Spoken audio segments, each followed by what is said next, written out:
स्वामी जी, एक बड़ा महत्वपूर्ण प्रश्न है। आज के युवा बड़े टेंशन में हैं, डिप्रेशन के शिकार हैं।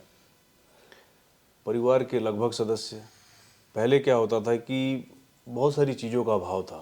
ठीक से बिजली नहीं आती थी, अच्छी सड़क नहीं थी, अच्छी स्कूल नहीं थी, पैसा की कमी थी, तो भी लोग बड़े खुश थे। लेकिन आज सब कुछ होने के बावजूद भी कोई संतुष्ट नहीं है, अभी भी अभाव है, लोग परेशान हैं। इसका क्या कारण है स्वामी जी? बहुत सुंदर भगवान, बहुत सुंदर प्रश्न है। और लगभग यह जो प्रश्न आपने किया, यह पूरी दुनिया में इस प्रश्न से रिलेटेड घटनाएं घट रही हैं। जी। जैसे आप देख सकते हैं कि भारत में भी अक्सर लोग आज से 50 साल पहले कहते थे कि भारत में दुख गरीबी के कारण है, गरीबी मिटाओ और दुख मिटाओ, ये कॉन्सेप्ट था, है ना। या फिर अशिक्षा के कारण से दुख है, तो शिक्षा बढ़ाओ और दुख मिटाओ। आज शिक्षा का स्तर भी बढ़ चुका है। आज शिक्षा के स्तर में भारत के कई राज्य हैं जो कि 100% शिक्षित हैं, लेकिन क्राइम रेट घट नहीं रहा है, वहाँ पे लोगों की निराशा घट नहीं रही है, डिप्रेशन घट नहीं रहा है। और रही बात अमीरी की, तो भारत के बहुत सारे लोग आज अमीर हैं, खाने पीने की कोई कमी नहीं है, पहनने के लिए वस्त्र की कमी नहीं है, रहने के लिए आवास की कमी नहीं है, सरकार भी बहुत तरह की मदद कर रही है, लेकिन फिर भी मानसिक रोग बढ़ते चला जा रहा है। और आप अमेरिका की स्थिति आप देख लीजिए, 30-33% ऐसा मैंने ग्राफ में देखा था कि लोग मानसिक रोगी हो चुके हैं। दुनिया में विकसित राष्ट्रों में जापान का नाम आता है, और जापान में सबसे ज़्यादा सुसाइडल रेट है, यानी कि सबसे ज़्यादा लोग आत्महत्या कर रहे हैं। चीन के बारे में पता चला कि चीन में कई बिल्डिंगें ऐसी हैं जहाँ पे लोग काम कर रहे हैं, वहाँ पे लोगों को नौकरी मिल रही है, बेरोजगारी नहीं है, भारत की तरह नौकरी बहुत अच्छी मिल रही है। लेकिन हालत ऐसी हो रही है कि चीन की कुछ बिल्डिंगों में जो स्काई स्क्रैपर्स हैं, जो कि गगनचुंबी इमारतें हैं, उन इमारतों के चारों तरफ, जैसे बिल्डिंग खड़ी है तो उस बिल्डिंग के चारों तरफ नेट लगा हुआ है, नेट लगा, जाला लगाया गया है, जाली लगाया गया है। क्यों भाई? अचानक से कोई एम्प्लॉय काम करते करते उठता है और जाके ऊपर के मंजिल से छलांग मार देता है आत्महत्या करने के लिए। तो आत्महत्या करने के बाद से कंपनी को मुआवजा देना पड़ता था जी। तो नतीजा ये हुआ कि चाइना की कंपनी ने क्या किया कि ऑर्डर दे दिया, कि वहाँ की सरकार ने ऑर्डर दिया कि जितनी भी बड़ी इमारतें होंगी वहाँ पे आप नेट जरूर लगाओ, ताकि कहीं कोई कूद गया, मानसिक रोग के कारण से कूद गया तो मरेगा नहीं, डैमेज तो नहीं होगा हमारा। तो ये स्थिति क्यों? जब इतने विकसित राष्ट्र हैं, इतना विकसित समाज है, गरीबी मिट गई, अशिक्षा मिट गई, तो फिर क्यों डिप्रेशन में जा रहे हैं? स्वामी जी, इसके पीछे इनका दिनचर्या नहीं है? इसके पीछे रात में ज़्यादा देर तक काम करना, लेट तक सोना, या फास्ट फूड खाना, कॉन्स्टिपेशन रहना। कॉन्स्टिपेशन का संबंध हमारे दिमाग से ही है। बिल्कुल। अगर कॉन्स्टिपेटेड है कोई व्यक्ति तो वो कहाँ संतुष्ट रहेगा स्वामी जी? राइट, बहुत अच्छी बात। अब इसके पीछे जो महत्वपूर्ण है कि हम क्या कर सकते हैं, तो भारत की जो पद्धति थी, प्राचीन पद्धति, उसको अगर फिर से इम्प्लीमेंट किया जाएगा ना, तो ये समस्या जड़ से खत्म हो जाएगी। लेकिन चूंकि भारत की शिक्षा पद्धति, प्राचीन शिक्षा पद्धति को तहस नहस कर दिया गया, नष्ट किया गया, और अभी मॉडर्न शिक्षा, जिसको हम आधुनिक शिक्षा कहते हैं, वो अधूरी शिक्षा है। अब भारत की शिक्षा कैसी है? ये बहुत ही वैज्ञानिक और गहरी शिक्षा है। इंसान की जिंदगी 2 स्तर पे चलती है। एक स्तर मन का स्तर होता है, जिसको हम इंद्रिय जगत का स्तर कहते हैं, यानी कि आंखों से देखकर किसी चीज की खुशी प्राप्त करना। कोई सुंदर दृश्य देखे तो आंखें खुश हो जाएंगी, सुंदर वाणी सुनाई दे, सुंदर संगीत सुनाई दे तो कान खुश हो जाएंगे, अच्छी खुशबू आए तो नाक खुश हो जाएगी, अच्छे स्वाद को लेंगे तो जिह्वा खुश हो जाएगी, शारीरिक तृप्ति मिलेगी तो शरीर खुश हो जाएगा। ये मन की स्थिति, ठीक है, मन की स्थिति पे खुशी को प्राप्त करना। अब मान लीजिए कि कोई व्यक्ति जिसकी इंद्रियां तृप्त हो रही है, जो कुछ चाहिए जीवन में सब कुछ मिल रहा है, उसको खुशी मिल रही है, तब तो खुश रहेगा, और जब खुश रहेगा तो वो अपने जीवन को ठीक से जिएगा।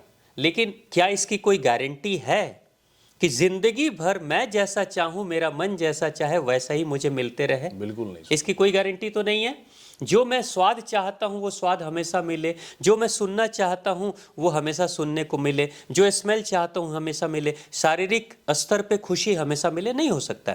यानी कि मन की स्थिति क्या है? मन को हमारे भारत के पुराणों में जोड़ा गया है, मन का स्वामी चंद्रमा है। मन का स्वामी चंद्रमा है। अगर स्वामी चंद्रमा है तो चंद्रमा को देखिए, चंद्रमा कैसा है? क्या चंद्रमा की आकृति में स्टेबिलिटी है, अस्थायित्व है? चंद्रमा तो खुद ही बदलते रहता है।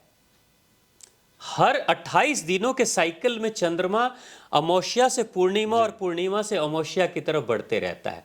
यानी आज का चंद्रमा कल के चंद्रमा से अंतर होगा, परसों का चंद्रमा आज के चंद्रमा से अंतर होगा। तो जब स्वामी ही बदल रहा है तो इंसान का मन बदलेगा नहीं। ये जितने कारण हैं ये सब मन के स्तर के कारण हैं। जी जैसे मान लीजिए कि आप कोई कार्य कर रहे हैं और किसी ने ताना मार दिया तो आपका मन दुखी हो गया। जी किसी ने तारीफ कर दी, आपका मन प्रफुल्लित हो गया। किसी ने सहयोग नहीं किया, आप निराश हो गए। ये सब मन के स्तर पे। अब भारत का जो पौराणिक शिक्षा पद्धति वो क्या कहती है? हमारे ऋषियों को पता था, हमारे शिक्षाविदों को पता था कि मन का स्तर बदलते रहता है। तो उन्होंने क्या कहा? एक बच्चे को बचपन में ही मन के स्तर पे जीना सिखाया और साथ में आत्मा के स्तर पर भी जीना सिखाया, एक साथ दोनों स्तर। अब यहां मनुष्य के पास भी भगवान ने 2 इंजन दिए हैं। समस्या तो यही है, एक ही इंजन पे जिंदगी जी रहे हैं हम लोग। भारतीय वर्तमान शिक्षा पद्धति जो अंग्रेजी शिक्षा पद्धति है, ये एक इंजन की जिंदगी है, जी यानी मन के स्तर पे। यहाँ क्या बोल रहे हैं? आप अगर बहुत शिक्षित हो जाएंगे तो बहुत पैसे कमा लेंगे, बहुत शिक्षित हो जाएंगे गाड़ी बंगला हो जाएगा, घर हो जाएगा, आपकी समाज में प्रतिष्ठा बढ़ जाएगी, आप आराम की जिंदगी जिएंगे, अच्छे कपड़े पहनेंगे, अच्छा भोजन करेंगे। ये मन के स्तर पे हो गया। लेकिन भारतीय पौराणिक शिक्षा क्या कहती है? बाई चांस जिंदगी में कभी भूचाल आ जाए, कभी रिसेशन आ जाए, शेयर मार्केट जैसे गिर गया, आप दिवालिया हो गए, आपकी संपत्ति लुट गई, बाढ़ में आपकी जमीन बह गई, तो उस समय आपके पास जीने के लिए बचा क्या?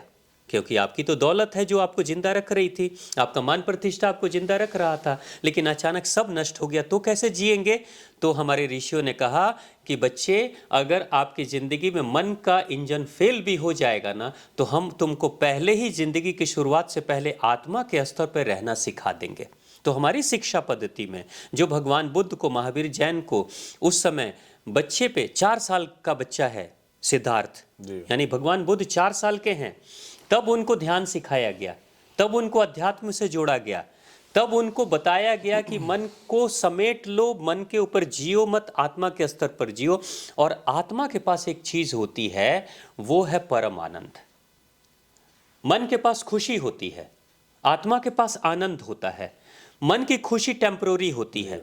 जैसे इस ग्लास में जूस रखा हुआ है, मैं पीऊंगा, जब तक पीऊंगा तब तक बड़ी खुशी मिलेगी, लेकिन वो खुशी क्षणिक होगी, थोड़ी देर के बाद खुशी खत्म हो जाएगी, है ना? लेकिन आत्मा का आनंद अनकंडीशनल होता है, 24 घंटे होता है, 365 दिन होता है। इसलिए भगवान का एक नाम है सत्यचित आनंद, परमानंद, जिसका आनंद हमेशा परम आनंद है। तो अब क्या है, मान लीजिए आज की शिक्षा पद्धति और कल की शिक्षा पद्धति में अंतर क्या है? मान लीजिए कि बच्चे को हमने मन के बारे में बता दिया। जैसे राम जी का उदाहरण आप लिख लीजिए। राम जी को योद्धा बनाया गया, राम जी को योद्धा भी बना रहे हैं, राम जी को अच्छा राजनीतिज्ञ भी बना रहे हैं, राम जी को अच्छा राजा भी बना रहे हैं, राम जी को अच्छा पुत्र भी बना रहे हैं, लेकिन राम जी को अच्छा तपस्वी भी बना रहे हैं। क्योंकि वशिष्ठ ऋषि ने राम जी को ध्यान, कुंडली योग साधना, तपस्या करना, योग प्राणायाम करना सब सिखा रहे हैं।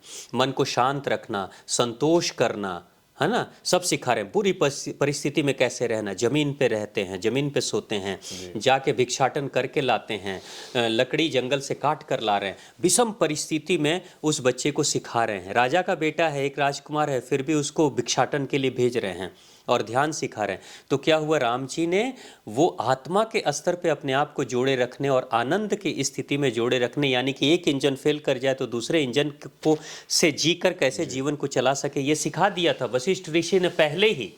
अब जैसे ही वो राज दरबार में आते हैं और राज्याभिषेक होने वाला होता है, यानी मन का स्तर पे वो राजा बनने जा रहे थे, तब तक वो इंजन फेल हो गया, इंजन फेल हो गया। अब अगर राम जी दूसरे इंजन को स्टार्ट नहीं किए होते, आत्मा के इंजन को, तो राम जी तो जंगल का नाम सुनकर ही डिप्रेशन में चले गए होते। बिल्कुल सत्य स्वामी। सारी संपत्ति लुट गई मेरी, सब कुछ खत्म हो गया, डिप्रेशन तो होना है, लेकिन राम जी ने तुरंत से अपना आत्मा वाला इंजन ऑन कर दिया, वहां पे महायुद्ध हो जाता, सब कुछ हो जाता। अगर संतुष्टि नहीं होती राम जी में, हमारे जो प्रभु हैं, तो महायुद्ध हो जाता, भाई भाई में लड़ाई हो जाती। राम जी कहते माँ को कि हम नहीं मानेंगे, पिता को कहते हम नहीं मानेंगे आपकी बात को, मेरा हक है, मैं बड़ा पुत्र हूँ, मैं तो संपत्ति लूंगा, लड़ाई हो जाती। मतलब स्वामी जी, आपके अनुसार प्रत्येक बच्चे को रामायण महाभारत ये दिखाना चाहिए जरूर। और साथ ही योग, प्राणायाम, ध्यान, साधना शुरुआत में। शुरुआत कर देनी चाहिए बचपन में। उसको अगर आप बचपन से शुरुआत, जैसे आज से आप शुरू करेंगे ना, तो उस आनंद की स्थिति में बच्चा पहुंचेगा 2, 4, 5 साल के बाद। यानी बच्चा जब 16, 17, 18 यानी विवाह के पहले तक अगर आनंद से, आत्मा के आनंद से कनेक्टिविटी नहीं कर दी गई, तो समझ लीजिए कि विवाह के बाद अब पत्नी जब उतार चढ़ाव वाली बातें करेगी ना, और जब घर में लड़ाई झगड़े होंगे, तो वो तो बेचारा अपनी पत्नी से ही जुड़ के जीवन जी रहा है, तो पत्नी ने निराशा वाले शब्द बोलना शुरू कर दिया तो वो हताशा में चला जाएगा जी। और आत्महत्या भी कर सकता है। लेकिन उसको जब पता चलेगा कि नहीं, पत्नी अगर निराश भी कर दे, आत्महत्या की भी स्थिति हो जाए तो कोई बात नहीं, मन ही तो मेरा टूटा ना, रिश्ता टूटा तो मन टूटा, आत्मा तो है ना, मैं नहीं मरूंगा। तो वैसा व्यक्ति, राम जी जैसा व्यक्ति जो अपनी आत्मा को जागृत करता है ना, वो जंगल में भी मंगल कर लेता है। और एक साम्राज्य छूटा श्री राम का और 2 साम्राज्य पाने के अधिकारी हो गए। किष्किंधा का राज्य मिल रहा है बाली के मरने के बाद, छोड़ दिया। रावण का राज्य मिल रहा है जो अयोध्या से भी बड़ा था, लेकिन छोड़ दिया। यानी कि ऐसा व्यक्ति, अगर राम जी जैसा व्यक्ति अगर किसी भी विषम परिस्थिति को स्वीकार करके जीरो पे चला गया हूँ, जिंदगी ने पटक दिया है, अब मैं फिर से रेंग कर उठूंगा, तो वैसा व्यक्ति कभी हार नहीं मानता। राम जी गए थे, राजकुमार जंगल गया है और लौट कर आया है तो भगवान बनकर लौटा है। और एक राज को छोड़ा, 2 राज्य बड़े बड़े को लेकर। इसलिए तो हमारे राम जी पूजनीय है, Yes. आज भी पूजा जाता है। इसके पीछे क्या है? त्याग वाली भावना। तो ये शिक्षा, भारत की जो शिक्षा थी, उस शिक्षा को डॉक्टर साहब जितनी जल्दी हो सके, मुझे लगता है प्रत्येक माता पिता को आवाज उठानी चाहिए कि भारत की पौराणिक शिक्षा को लाया जाए फिर से, नहीं तो हमारी भी हालत जापान की तरह तरक्की कर लेंगे लेकिन युवा आत्महत्या करेंगे, चाइना की तरह तरक्की कर लेंगे लेकिन नेट लगाना पड़ेगा बिल्डिंग का कि कब कौन कूद के मर जाए, नहीं तो अमेरिका की तरह तरक्की बहुत कर लेंगे, घर में हवाई जहाज होगा, लेकिन पता चला मानसिक रोगी हम हो जाएंगे। तो बेहतर यही है कि इस राम कृष्ण बुद्ध महावीर की धरती पर कम से कम बुद्ध महावीर और राम कृष्ण जैसी संतान तो उत्पन्न करें। और राम कृष्ण और बुद्ध महावीर बनाने की एक प्रक्रिया है जो भारत की शिक्षा पद्धति में है, उसको लाने की जरूरत है। रट्टू तोता बनाते रहेंगे अपने बच्चों को ना, कुछ नहीं होने वाला है। संस्कारी तो किसी कीमत पे नहीं बनेगा, वो संस्कारी नहीं बन सकता है। नहीं बनेगा ना। संस्कार तो आत्मा की उपज है। संस्कार तो अंदर से आती है ना। जी। मेरा सर अगर आपके प्रति झुक रहा है आपके सामने, तो दबाव से थोड़ी झुक रहा है, प्रेम अंदर होगा ना। जब मेरी दृष्टि में होगा कि मेरे भगवान सामने बैठे हैं, इस रूप में भगवान बैठे हैं, स्वतः सर झुक जाएगा। जी।